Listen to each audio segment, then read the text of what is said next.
अब सर हमने समझ लिया कि प्रोग्रामिंग लैंग्वेज क्या होता है, ठीक है। अब थोड़ा सा आगे बढ़ते हैं। If we go and talk about programming language,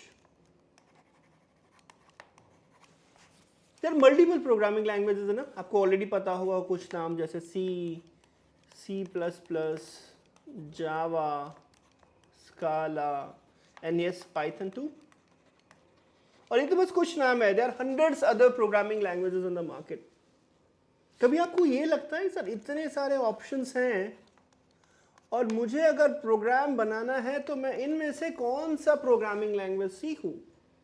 और जब मैं ये डेटा साइंस का कोर्स कर रहा हूं तो पाइथन ही क्यों नहीं मुझे जावा में सिखा दिया जा रहा है? क्यों नहीं मैं C++ में कर ले रहा हूं? Have you ever thought of this kind of questions in mind? Awesome. तो इसको थोड़ा सा डीप डाइव करने की कोशिश करते हैं यहाँ पे कि भैया ये अलग अलग प्रोग्रामिंग लैंग्वेजेस क्या हैं और क्यों पाइथन? बिकॉज अल्टीमेटली इस वीडियो के अंत में मैं आपको ये समझाना चाहता हूँ कि पाइथन ही क्यों, why the Python has been chosen as a programming language of the choice for you people who are learning the data science. ठीक है? So one of the first programming style which became very famous, it was around 1980s. 1980s के around में एक programming style आया जो कि काफी ज्यादा फेमस हुआ. What was that programming style? That was called as a procedural programming. It was like an entry of Amitabh in the Bollywood, sir. People were mad. उनको लगा कि भैया गजब प्रोग्रामिंग पैराडिग्म आ चुका है, स्टाइल आ चुका है और अब तो कुछ और करने की जरूरत ही नहीं है. पहले समझने की कोशिश करते हैं कि प्रोसीड्यूरल प्रोग्रामिंग क्या था. Procedural programming is comprised of the word called as procedures. Procedure को अगर सिंपल शब्दों में अगर मैं बोलूं तो इसका मतलब होता है स्टेप. मतलब कि एक ऐसा प्रोग्रामिंग स्टाइल है जिसमें अगर आपके पास एक प्रॉब्लम स्टेटमेंट दे रखा है तो उस प्रॉब्लम स्टेटमेंट को सॉल्व करने के लिए आप उसको ब्रेक कर देते हो. Step 1 followed by step 2 followed by step 3 followed by step 4 and then finally you say that I am done.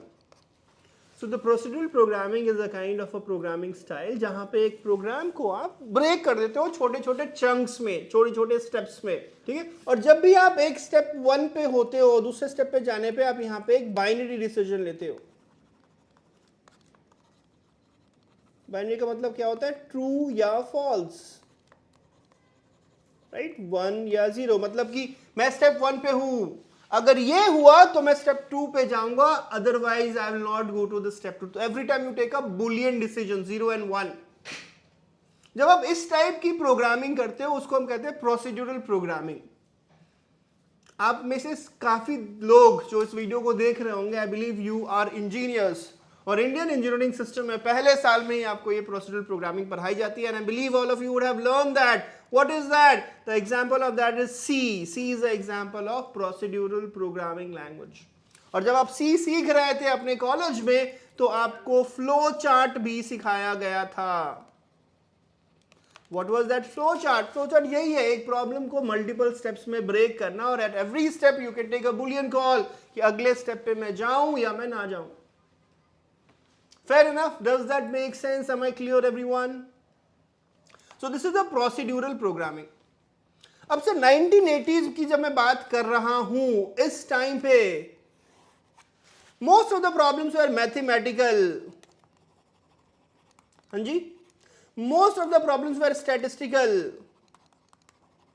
और इस टाइप की प्रॉब्लम्स को आप इसी तरीके से सॉल्व करते थे. एक मैथमेटिकल प्रॉब्लम जो कॉम्प्लेक्स है इसको सॉल्व करने के you break into the smaller sub problems. तो उस टाइम पे सर ये procedural programming used to make a lot of sense and that's why it was a big hit. But as we made progress around year 2000s the whole world was taken by a storm by a new phenomena. आप बता सकते हो क्या ऐसा क्या नया हो गया था 2000 के आसपास? You can just pause the video and put that into the comments. That new phenomenon was invent of internet. Invent तो पहले हो गया था पर यहां पे लोग ज्यादा वाइड स्प्रेड तरीके से यूज करने लगे थे. इसको मैं बोलता हूं WWW रिवॉल्यूशन. इसकी वजह से क्या हुआ, लोग अपना पूरा का पूरा टाइम, अपने पूरी चीजें इंटरनेट बेस्ड एप्लीकेशंस को देने लगे थे। फॉर एग्जांपल अगर मैं आज की बात करूं, सुबह से लेके शाम तक everything I am dependent on internet. अगर मैं सुबह में उठता हूं और मुझे सब्जियां चाहिए, ग्रोसरी चाहिए, I depend on Big basket.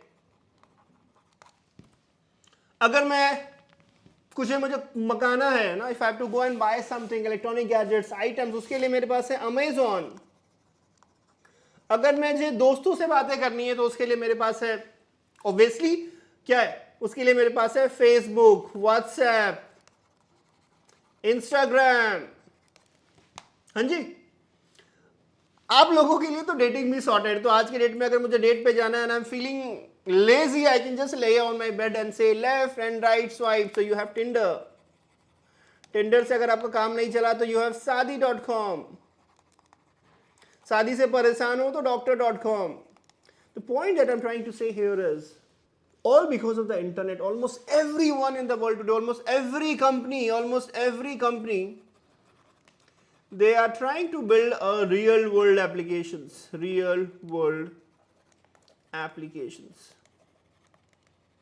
They're trying to build a real world applications. ठीक है, अब रियल वर्ल्ड एप्लीकेशंस बनाना है तो आपको एक ऐसा प्रोग्रामिंग लैंग्वेज चाहिए जो रियल वर्ल्ड एप्लीकेशंस को बना पाए। अब रियल वर्ल्ड एप्लीकेशंस को बनाने का एक अपना चैलेंज है sir. If I going talk about the real world में you have two kind of entities, right? You have a living beings, let's say for example a person, और a non living being, say for example a car. अब मैं अगर चाहता हूं कि real world के problem statement को in the world of programming solve करने की कोशिश करूं, मैं रियल वर्ल्ड एप्लीकेशंस को प्रोग्रामिंग की दुनिया में सॉल्व करने की कोशिश करूंगा, तो मुझे क्या करना होगा? इन चीजों को रिप्रेजेंट करना होगा प्रोग्रामिंग की दुनिया में। अब जो मेरा पिछला दोस्त था, सी प्रोग्रामिंग लैंग्वेज, प्रोसीड्यूरल, उसको स्टेप्स में तो ब्रेक करना आता था सर, पर उसको पता नहीं था कि कैसे इस रियल वर्ल्ड एंटिटीज को, जो लिविंग एंड नॉन लिविंग है, उसको प्रोग्रामिंग की दुनिया में कैसे रिप्रेजेंट करेंगे। So the procedural programming fail flat on the ground.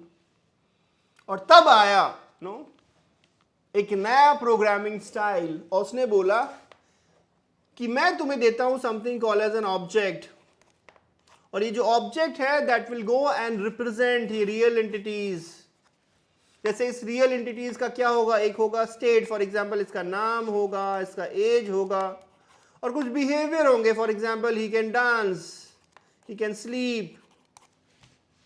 Same thing can happen with the car has the name, brand, colour and behavior, like he can put brake, he can put accelerate.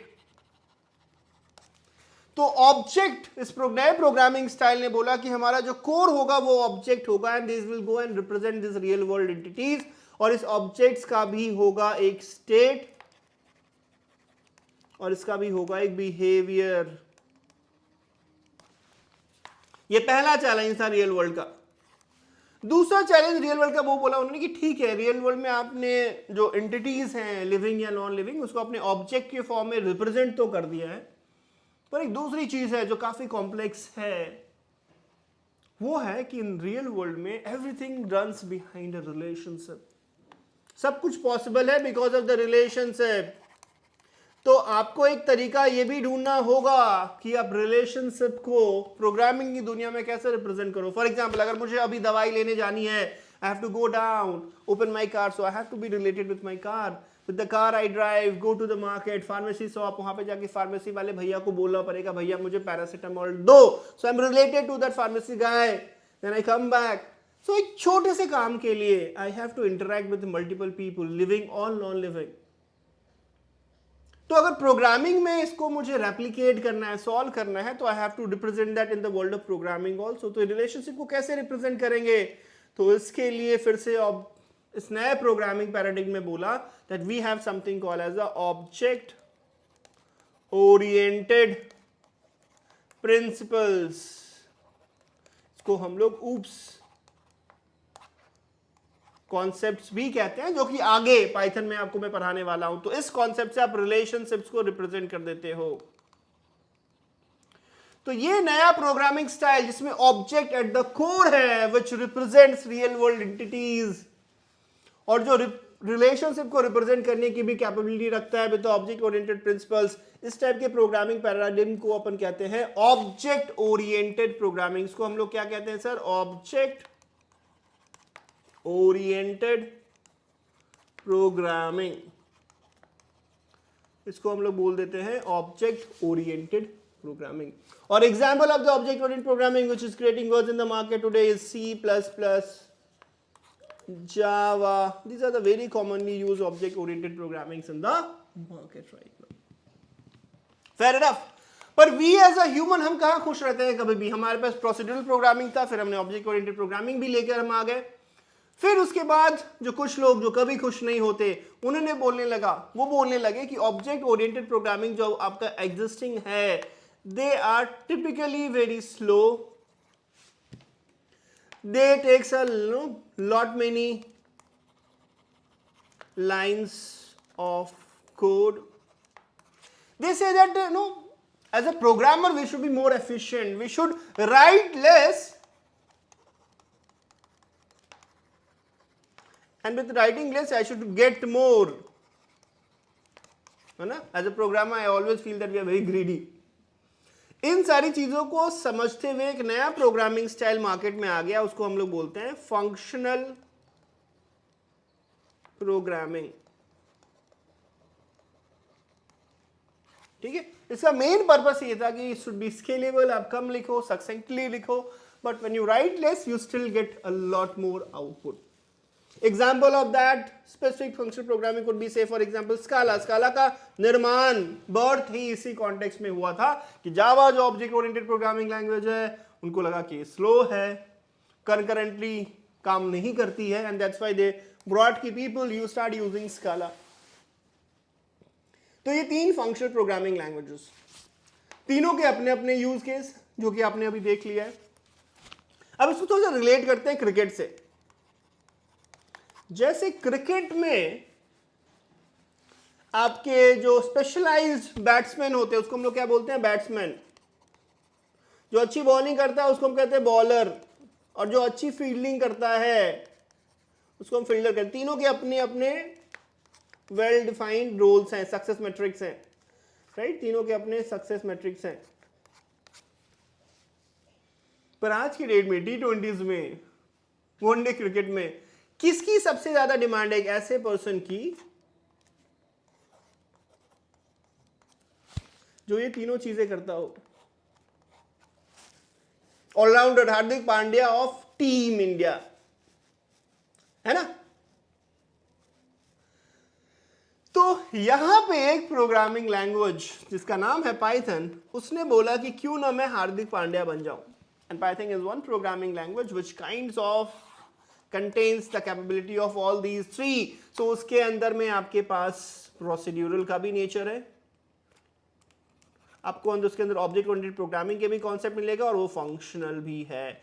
So this is one of the many reasons why Python has a unique spot for you to master that in this data science learning journey.